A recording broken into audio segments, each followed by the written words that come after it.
অপরাধী দোষ করলে তাকে শাস্তি দেওয়া হবে, এটা স্বাভাবিক। যেমন বর্তমান সময়ে সবচেয়ে কঠিন শাস্তি ফাঁসি বা মৃত্যুদণ্ড। কিন্তু আপনি কি জানেন প্রাচীন যুগে এমন এমন সব চরম থেকে চরম শাস্তি দেওয়া হতো যা শুনলেই আপনার গায়ে কাটা দেবে। বিশেষ করে মধ্যযুগকে বলা হতো মানব ইতিহাসের সবচেয়ে ভয়ঙ্কর সময়কাল। সেই সময় মানুষকে শাস্তি দেওয়ার জন্য এমন এমন নিষ্ঠুর পদ্ধতি তৈরি করা হয়েছিল যেগুলি কল্পনা করলে আজও ভয় পেতে হয়। তাই আজকের ভিডিওতে আমরা আপনাকে দেখাবো ইতিহাসের সেই ভয়ঙ্কর ও অবিশ্বাস্য সব শাস্তির পদ্ধতি যেগুলি বিশ্বের নানা প্রান্তে একসময় দেওয়া হতো। তবে যারা দুর্বল হৃদয়ের মানুষ তারা একটু সামলে এই ভিডিওটি দেখবেন, এবং যারা ভিডিওটি দেখবেন সম্পূর্ণ দেখার অনুরোধ রইল। আর নতুন বন্ধুরা অবশ্যই পাশে থাকা সাবস্ক্রাইব লেখাটি প্রেস করে বেল আইকনের অল অপশন সিলেক্ট করুন। পিয়ার অফ অ্যাঙ্গুইশ, এই অদ্ভুত এবং ভয়ঙ্কর অস্ত্রটির নাম চক পিয়ার, যা দেখতে ন্যাশপতির মতো। 1626 সালে ফ্রান্সে এক চোর এই অস্ত্র দিয়ে এক দম্পতিকে হত্যা করে। পরে রাজা যখন এই অস্ত্র সম্পর্কে জানলেন তখন তিনি আদেশ দেন এই অস্ত্রটিকে শাস্তির কাজে ব্যবহার করা হবে। এই শাস্তি মূলত দেওয়া হতো মিথ্যে বলা, শিশু হত্যা বা অবৈধ সম্পর্কের অভিযোগে অভিযুক্তদের। এটি মিথ্যাবাদীদের মুখে, অবৈধ সম্পর্কে জড়িত নারীদের যৌনাঙ্গে বা সমকামী পুরুষদের মলদ্বারে ঢোকানো হতো। অস্ত্রটির মাথায় একটি স্ক্রু ঘোরালে এর 4টি ধারালো দিক খুলে যেত এবং ভিতরে ঢোকানো হলে তা ধীরে ধীরে ছড়িয়ে পড়ে ভয়ঙ্কর যন্ত্রণা সৃষ্টি করত। অবশেষে শরীরের ভেতর ক্ষত তৈরি হয়ে মৃত্যু ঘটত। এটি ছিল মধ্যযুগের এক নিষ্ঠুর কিন্তু ঐতিহাসিক শাস্তি, যা আজও শুনলে গায়ে কাটা দেয়। ইমপেলমেন্ট। পঞ্চদশ শতাব্দীতে রাজপুত্র তৃতীয় ভিলাট ছিলেন নির্মমতার জন্য কুখ্যাত। এই শাস্তিতে অপরাধীদের ধারালো কাঠের খুঁটির উপর বসিয়ে রাখা হতো। ধীরে ধীরে শরীরের ওজনের কারণে সেই খুঁটি শরীরের ভেতর ভেদ করে উপরের দিকে উঠে আসত। এভাবে মানুষকে ঘন্টার পর ঘন্টা, এমনকি কয়েক দিন পর্যন্ত কষ্ট পেতে হতো। ইতিহাসে জানা যায় ভিলাট তার শাসনকালে প্রায় 2 থেকে 3 লক্ষ মানুষকে এভাবে শাস্তি দিয়েছিলেন। কথিত আছে তিনি নাকি খেতে খেতে এই ভয়ঙ্কর দৃশ্য দেখতে পছন্দ করতেন। তাহলে ভেবে দেখুন সেই যুগের নৃশংসতা কতটা ছিল, যা কল্পনা করাই কঠিন। জুডাস ক্রাডেল, এই শাস্তিটি ছিল মৃত্যুর এক ভয়াবহ পদ্ধতি। অভিযুক্ত ব্যক্তিকে সম্পূর্ণ নগ্ন করে দড়ি দিয়ে একটি কাঠামোয় ঝুলিয়ে রাখা হতো। নিচে থাকত তীক্ষ্ণ ত্রিকোণ আকৃতির এক বস্তু, যাকে বলা হতো জুডাস ক্রাডল। শাস্তির মুহূর্তে দড়ি টেনে ধীরে ধীরে মানুষটিকে নিচে নামানো হতো, যাতে শরীরের ওজন সেই ধারালো অংশে পড়ে এবং তীব্র যন্ত্রণা সৃষ্টি করে। এই প্রক্রিয়ায় কারো মৃত্যু হতে 10 ঘন্টা থেকে 10 দিন পর্যন্ত সময় লাগত। এই শাস্তিতে পুরুষদের সোজা করে বসানো হতো আর নারীদের উল্টোভাবে, যাতে যন্ত্রণার মাত্রা আরও বৃদ্ধি পায়। যা ছিল এক ভয়ঙ্কর যন্ত্রণা, যা মানবিকতার সমস্ত সীমা পার করে যায়। ব্রেস্ট রিপার, এই লোহার তৈরি ভয়ঙ্কর অস্ত্রটি ব্যবহার করা হতো কেবল নারীদের উপর। যদি কোনো নারীর বিরুদ্ধে অবৈধ সম্পর্কের অভিযোগ প্রমাণিত হতো তখন তাকে এই শাস্তি দেওয়া হতো। এই টঙের মতো অস্ত্রটি আগুনে গরম করে শরীরে ব্যবহার করা হতো, যার ফলে দগ্ধ ও ক্ষত একসঙ্গে তৈরি হতো।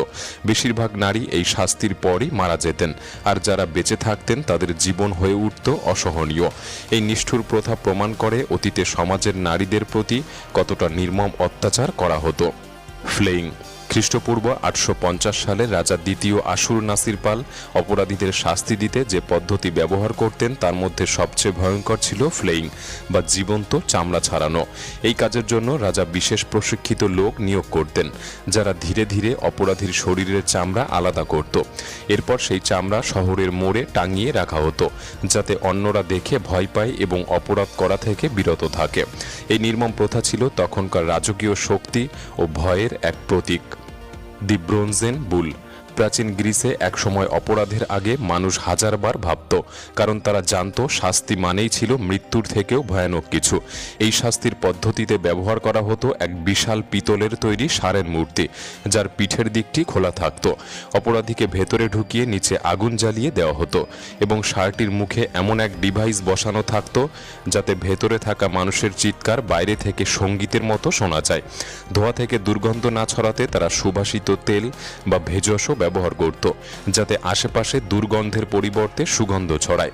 কিন্তু এই নিষ্ঠুর পদ্ধতির যিনি উদ্ভাবক তাকেই রাজা প্রথমে এই ষাঁড়ের ভেতরে ঢুকিয়েছিলেন, এবং যিনি এটি তৈরি করেছিলেন তাকেও শেষ পর্যন্ত এই ষাঁড়ের ভেতরেই প্রাণ হারাতে হয়। ফর্ক।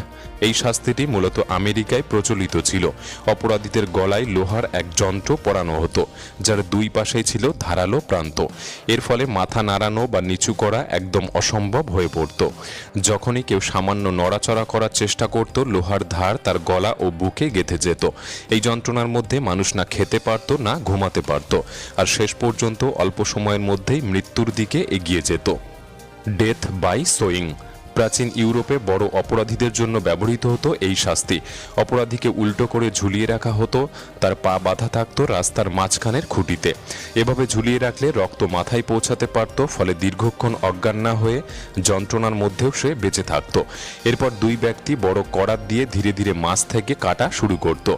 এই কাজ করা হতো অত্যন্ত ধীরে, যাতে অপরাধী যন্ত্রণার সবটুকু অনুভব করতে পারে। কেউ অর্ধেক পর্যন্ত কাটা অবস্থায় মারা যেত, আবার কেউ পুরোপুরি দ্বিখণ্ডিত হয়ে। চুরি, দাঙ্গা, হামলা বা বড় অপরাধের ক্ষেত্রে এই শাস্তি দেওয়া হতো। The breaking wheel. এই শাস্তিকে ক্যাথরিন হুইল নামেও ডাকা হতো। অপরাধীকে এক বিশাল চাকার সঙ্গে বেঁধে রাখা হতো, তারপর লোহার হাতুড়ি দিয়ে শরীরের হাড় ভেঙে দেওয়া হতো। এই পদ্ধতিতে মানুষ প্রায় সঙ্গে সঙ্গে মারা যেত না, ঘন্টার পর ঘন্টা বেঁচে থাকতো তীব্র ব্যথায়। কখনো তাদের উঁচু স্থানে ফেলে রাখা হতো, যাতে চিল শকুনেরা এসে শরীরের খোলা অংশ খেয়ে নিতে পারে। যাদের প্রতি একটু দয়া দেখানো হতো, তাদের শুধু বুক বা পেটে আঘাত করা হতো, তবে কেউই জীবিত রেহাই পেত না। Thumb screw. পঞ্চদশ শতাব্দী থেকে শুরু করে অষ্টাদশ শতাব্দী পর্যন্ত চলেছিল এই নিষ্ঠুর যন্ত্রের ব্যবহার। অপরাধীরা যখন নিজেদের অপরাধ স্বীকার করতে অস্বীকার করত, তখন তাদের আঙুল ও বুড়ো আঙুল এই লোহার যন্ত্রে ঢুকিয়ে স্ক্রু ঘোরানো হতো। ধীরে ধীরে চাপ বাড়তে থাকতো এবং ব্যথা এমন মাত্রায় পৌঁছাতো যে কয়েক মিনিটের মধ্যেই তার অপরাধ স্বীকার করে ফেলত। কিন্তু নিষ্ঠুর বিষয়টি ছিল, এরপর তাদের হাত প্রায় অকেজো হয়ে যেত চিরজীবনের জন্য। Iron chair. এই চেয়ারটি ছিল এক ভয়ঙ্কর চেয়ার, যা প্রায় 1500 কেজি লোহা দিয়ে তৈরি। যারা অপরাধ স্বীকার করত না, তাদের এই চেয়ারে বসানো হতো। চেয়ার জুড়ে ছিল অসংখ্য ধারালো পেরেক, যা বসার সঙ্গে সঙ্গে শরীরে গাঁথা শুরু করত। যদি এরপরও অপরাধী কিছু স্বীকার